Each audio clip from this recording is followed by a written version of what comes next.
दोस्तों, आज हम आपको सुनाने जा रहे हैं एक प्यार ऐसा भी।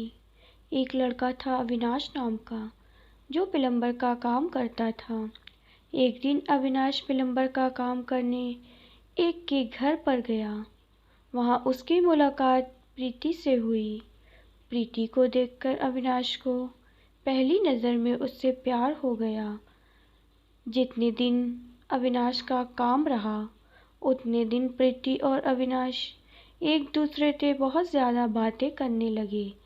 बातें करते करते प्रीति को भी अविनाश से बहुत ज़्यादा प्यार हो गया। फिर दोनों चोरी छुपे घर से बाहर भी मिलने लगे। एक दिन जब प्रीति अविनाश से मिलने गई तो प्रीति के भाई ने अविनाश और प्रीति को देख लिया। प्रीति के भाई के गुस्से का ठिकाना न रहा। गुस्से में आकर अविनाश को इतना मारा कि उसको लहूलुहान कर दिया। फिर भी प्रीति के भाई का दिल नहीं भरा और उसने अविनाश को पुलिस के हवाले कर दिया। एक दिन अविनाश हवालात में रहा। दूसरे दिन उसके घर वाले उसको छुड़ा कर ले गए। फिर उसके घर वालों ने ले जाकर उसको बहुत समझाया कि प्रीति का पीछा छोड़ दो, उसकी वजह से आज तुम्हारी ये हालत हो गई है। लेकिन अविनाश को अपने घर वालों की बातों का कोई फर्क नहीं पड़ा और उधर प्रीति को भी बहुत मारा पीटा गया। लेकिन प्रीति को भी कोई फर्क ना पड़ा। दोनों ने ठान लिया था कि हम दोनों एक दूसरे का साथ कभी नहीं छोड़ेंगे। फिर क्या था, एक दिन दोनों ने घर से भागकर शादी कर ली। जब ये बात घर वालों को पता चली तो घर वालों को मजबूरी में उन दोनों को अपनाना पड़ा। फिर अविनाश प्रीति को लेकर अपने घर आया। घर वालों ने बेटे की खुशी के आगे सब कुछ भूल कर प्रीति को अपना लिया। फिर वह दोनों हंसी खुशी से रहने लगे।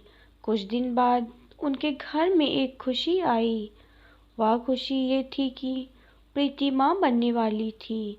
लेकिन किस्मत को तो कुछ और ही मंजूर था। वो घड़ी आ गई जिसका सबको बेसब्री से इंतज़ार था।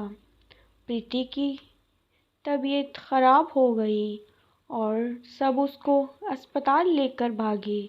जब प्रीति को ऑपरेशन थिएटर में ले जाया गया, अचानक उसकी तबीयत और ख़राब हो गई। डॉक्टरों की लाख कोशिश के बाद भी प्रीति और उसके बच्चे को नहीं बचा पाए। डॉक्टर ने बाहर आकर अविनाश को ये बात बताई कि हम माँ और बच्चे को नहीं बचा पाए हैं। सुनते ही अविनाश के पैरों तले ज़मीन निकल गई। वह एकदम पागल सा हो गया। जैसे तैसे करके अविनाश को घर ले जाया गया और प्रीति का अंतिम संस्कार कर दिया। प्रीति के जाने के बाद अविनाश पागल सा हो गया। उसने अपने आप को इस कमरे में बंद कर दिया जिस कमरे में वह दोनों रहते थे।